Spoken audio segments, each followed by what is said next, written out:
kabar Wong Gitu Galo? Selamat berjumpa kembali dalam program berita seputar Ayu Sumsel. Di sana Anda siap beraktivitas di pagi hari, saya Anggi Pradita siap menemani Anda dengan berbagai berita dan informasi menarik hari ini, Rabu 10 Januari 2024. Sajian utama hari ini antara lain, KPU Lubuk Linggau temukan ratusan surat suara capres rusak.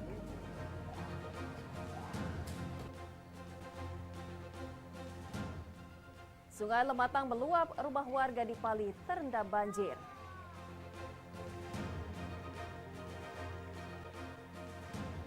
Rebutan hak asuh anak, mantan mertua tusuk mantan menantu. Pemirsa, inilah seputar Ayu Sumsel selengkapnya.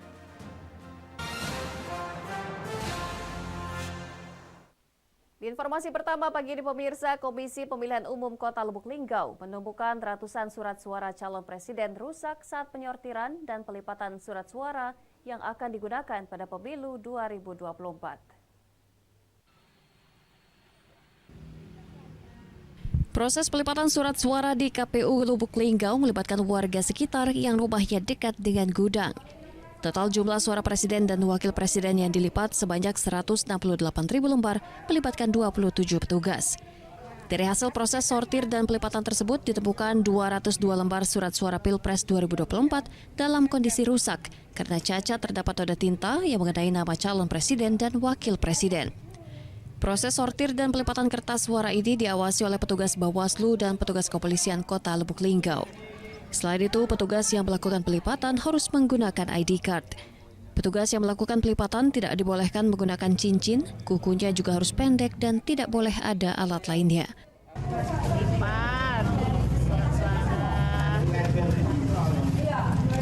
Yang disortir itu yang seperti apa itu, Bu? Yang ada noda, ini ada kertasnya agak ini kan, nih. Oh, jadi kalau ada noda dia dipisahkan ya?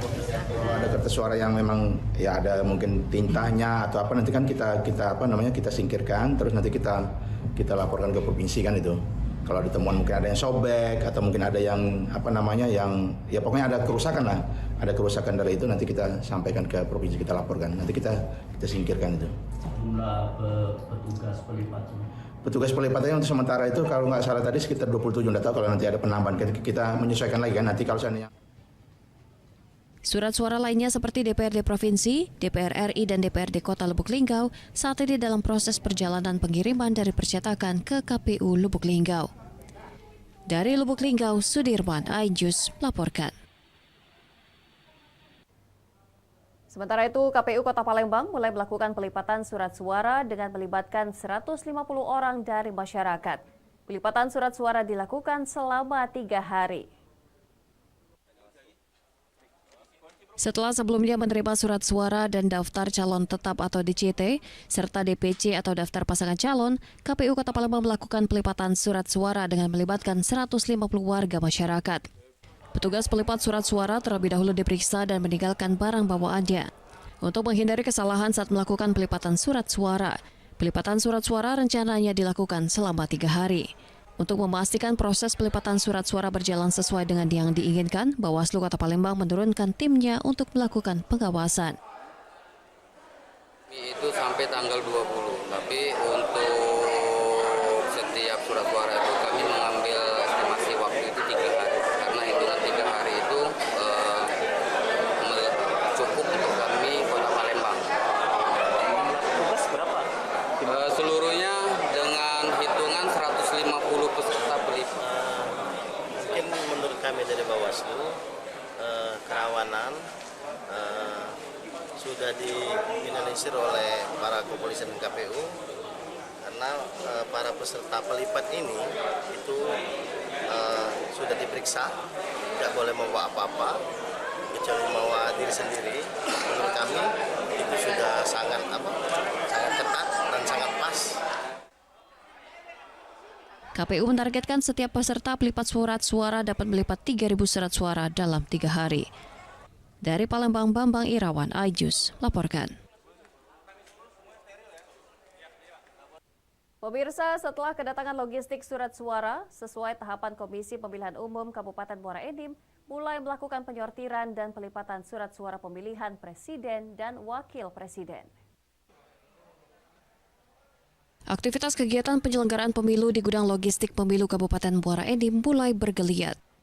Dalam pelipatan dan penyortiran surat suara ini, KPU Kabupaten Muara Enim sudah merekrut petugas-petugas yang ditunjuk untuk proses pelipatan hingga packing. Ketua KPU Kabupaten Muara Enim Romeo Doni mengungkapkan, di hari pertama mulai melakukan penyortiran dan pelipatan surat suara presiden wakil presiden. Di hari pertama melibatkan 100 orang dan selanjutnya akan ditambah sekitar 300 orang. Pelipatan ditargetkan rampung tanggal 21 Januari sehingga dapat diketahui apakah ada yang rusak dan lainnya sehingga bisa dilaporkan untuk diganti. Untuk surat suara presiden. Oke. Untuk jumlah yang hari ini yang terlibat dalam pelipatan sendiri berapa?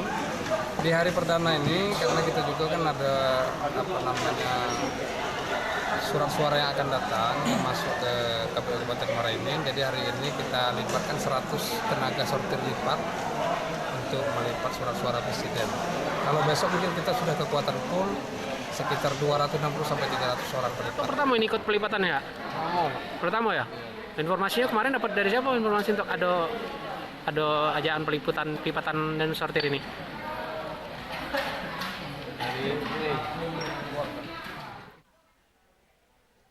Petugas pelipatan terdiri dari beberapa kelompok yang berisikan 10 orang. Masing-masing orang dalam kelompok memiliki peran sendiri, ada yang mengecek surat suara, ada yang melipat, dan juga ada yang merapikan lipatan hingga siap dikemas dan akan didistribusikan. Jajaran kepolisian dan TNI diterjunkan untuk memastikan keamanan dan kelancaran tahapan pemilu. Dari Muara Enim, Edwin Syah Satria, iNews melaporkan.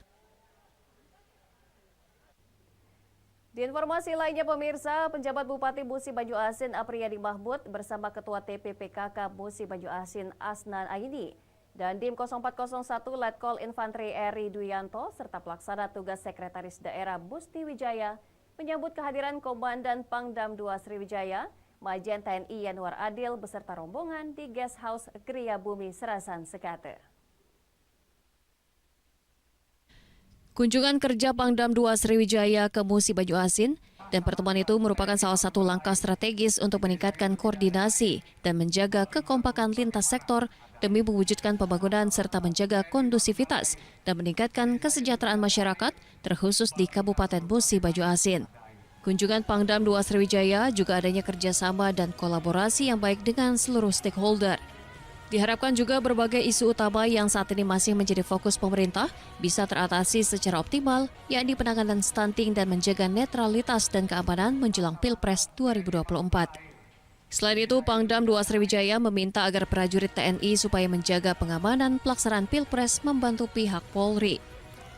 Terus tujuan saya datang ke sini adalah untuk mengecek kesiapan Kodim MUBA dalam pelaksanaan kegiatan Pilpres nantinya di bulan Februari. Saya menekankan kepada prajurit saya untuk selalu menjaga netralitas TNI. Kemudian juga saya memerintahkan untuk menjaga pengamanan pelaksanaan Pilpres membantu pihak Polri. Dan kemudian juga saya mengingatkan kepada anggota saya untuk selalu menjaga kesehatan dan melaksanakan tugas-tugas yang sudah diberikan oleh Angkatan Darat. Selain itu, Pangdam 2 Sriwijaya Majen TNI Yanuar Adil menyampaikan ucapan terima kasih kepada pejabat Bupati Musi Banyu Asin Apriyadi Mahmud yang telah menerima rombongannya dengan sangat baik. Dari Musi Banyu Asin, Edi Lestari, iNews melaporkan. Pemirsa, tingginya intensitas hujan membuat Sungai Lematang meluap, akibatnya ribuan rumah di 9 desa di Kecamatan Tanah Abang, Kabupaten Pali, Sumatera Selatan terendam banjir. Banjir terus meningkat membuat aktivitas warga lumpuh total. Sungai Lematang terus meluap menyebabkan air semakin meningkat. Ribuan rumah dari 9 desa di Kecamatan Tanah Abang, Kabupaten Pali terendam banjir. Ketinggian air bervariasi mulai dari 50 cm hingga mencapai 150 cm. Banjir yang merendam pemukiman warga ini juga memiliki arus yang deras yang tentu saja mengancam keselamatan warga korban banjir. Warga saat ini belum ada yang mengungsi karena rumah mereka mayoritas rumah panggung yang memiliki tiang tinggi. Namun aktivitas mereka lumpuh total, warga hanya bertahan di rumah, tidak bisa bekerja meskipun stok persediaan makanan semakin menipis. Bisa dimakan. Butuh sen, butuh beras. Terganggu ya? Terganggu ya? Ay, lama, bacanya 3 minggu 4 mingguan. 3 minggu 4 mingguan, sebulanan Bu ya, baru surut ya. Terganggu ya? Terganggu. Susah. Kenapa susah? Susah lah, makan ketep beras, ketep padi gitu. Jadi susah. Susah. Terganggu namanya. Terganggu. Dari Pali, Sumatera Selatan, Bisurun Silvana, iNews melaporkan. Rebutan hak asuh anak, mantan mertua tusuk mantan menantu. Saksikan beritanya sesaat lagi.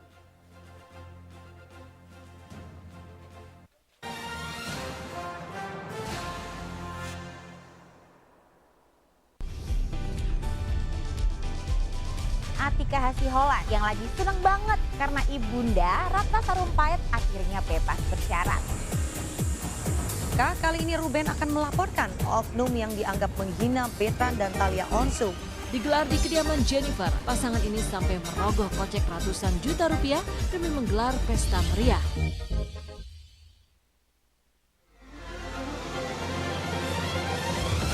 Tim gabungan kembali mengevakuasi korban kecelakaan bus Wijaya. Pemirsa, polisi akan mengumumkan hasil uji balistik penembakan gedung DPR. Pemirsa, razia minuman keras di Tangerang, Banten diwarnai kejar-kejaran polisi dan beberapa pemuda mabuk.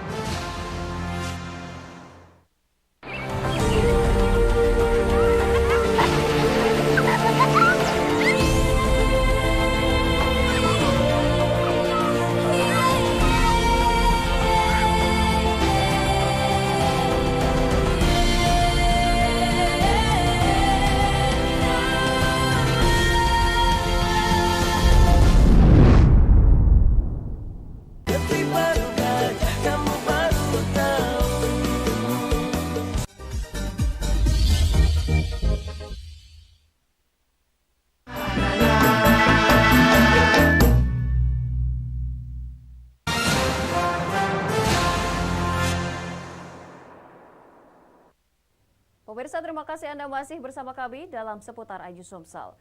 Gara-gara rebutan hak asuh anak, Ricky Juliansyah harus kehilangan nyawanya di tangan sang mantan mertua. Ricky ditusuk di bagian perut hingga meninggal dunia akibat kehabisan darah saat hendak dibawa ke rumah sakit.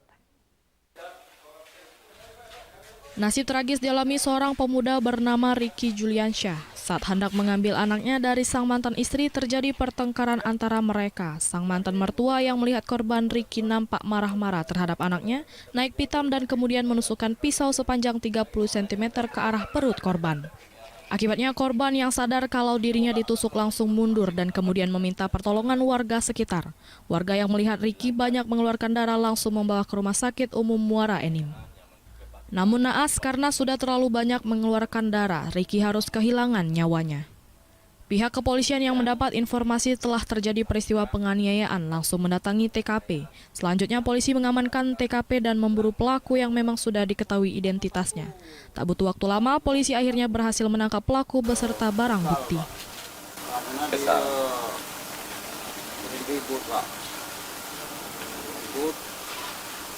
Gara-gara nak bawa anaknya Pak, tak kasih ke. Dia nekat nak ambil anaknya Pak. Berdasarkan pengakuan dari pelaku hari ini bahwa motifnya adalah merasa kesal dan emosi karena melihat anaknya cekcok dengan mantan menantunya terkait perebutan anak. Dari Muara Enim, Edwin Sasatria, iNews melaporkan. Di informasi lainnya, pemirsa, tim penyidik bidang tindak pidana khusus Kejaksaan Tinggi Sumatera Selatan menetapkan 3 direktur perusahaan sebagai tersangka baru dalam kasus dugaan korupsi pajak. Heriansa, Direktur PT Heva Petroleum Energi, Nofrian Syaregen, Direktur Utama PT Lematang Enim Energi, dan Fajar Febriansyah, Direktur Utama PT Inti Duitama, ditetapkan sebagai tersangka baru dalam kasus dugaan korupsi dalam pemenuhan kewajiban perpajakan pada beberapa perusahaan di kantor pajak Palembang. Penetapan ketiga tersangka berdasarkan hasil pengembangan terhadap 3 pegawai kantor pajak Kota Palembang yang telah ditetapkan sebagai tersangka. Menurut keterangan Kasipenkum Kejati Sumsel, para tersangka sebelumnya diperiksa sebagai saksi sehingga tim penyidik telah mengumpulkan alat bukti yang cukup dan menyimpulkan bahwa para tersangka terlibat. Modus tersangka adalah mencuri uang negara yakni dengan cara mengizinkan pegawai pajak yang sebelumnya sudah jadi tersangka menjadi pegawai perusahaan yang mengurus pajak lalu memotong pajak perusahaan untuk kepentingan pribadi. Ketiga tersangka kemudian ditahan di Rutan Pak Jo, Palembang. Telah mengumpulkan alat bukti dan barang bukti sehingga berdasarkan bukti permulaan yang cukup, berdasarkan pada pasal 184 ayat 1 KUHP, menetapkan 3 orang tersangka dengan inisial sebagai berikut. 1. HY selaku Direktur PT Heva Petroleum Energi, 2. NR selaku Direktur Utama PT Lematang Enim Energi, kemudian yang ketiga FF. Dari Palembang, Guntur, iNews melaporkan. Diduga karena cemburu, seorang remaja wanita di Palembang dianiaya teman sendiri. Pipi kiri korban dilukai oleh pelaku menggunakan silet hingga luka robek.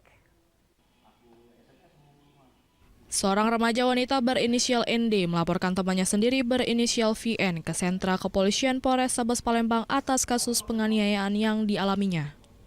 Di hadapan petugas, korban menceritakan di mana awalnya korban dijemput oleh terlapor yang mengajak pergi ke tempat hiburan malam. Setiba di halaman parkir tempat hiburan malam, terlapor langsung menyayat pipi sebelah kiri korban menggunakan silet hingga pipi korban robek. Tidak hanya itu, terlapor juga menggigit lengan sebelah kanan korban hingga luka memar. Motif penganiayaan diduga karena terlapor cemburu teman prianya mengirim pesan ke korban melalui aplikasi chatting. Ibu langsung selesai. Begitu turun langsung. Memang sudah ada perencanaan kan? Itu dibeset di rumah atau di mana? Di depan depan parkiran itu. Batman itu. Oh, parkiran. Begitu turun dari mobil itu langsung memang sudah direncanakan itu. Jadi pas kita turun mobil. Kejadian ini sendiri telah diterima oleh pihak kepolisian Polres Sabes Palembang. Untuk pelaku akan dilakukan pemanggilan oleh petugas. Dari Palembang, Muhammad David, iNews melaporkan.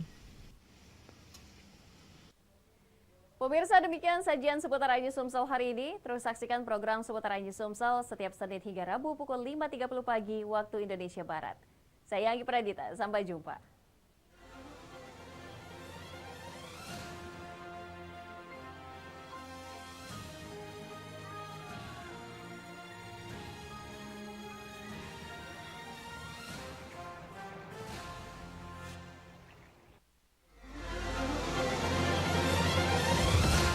Gabungan kembali mengevakuasi korban kecelakaan bus Wijaya. Pemirsa, polisi akan mengumumkan hasil uji balistik penembakan gedung DPR. Pemirsa, razia minuman keras di Tangerang, Banten diwarnai kejar-kejaran polisi dan beberapa pemuda mabuk.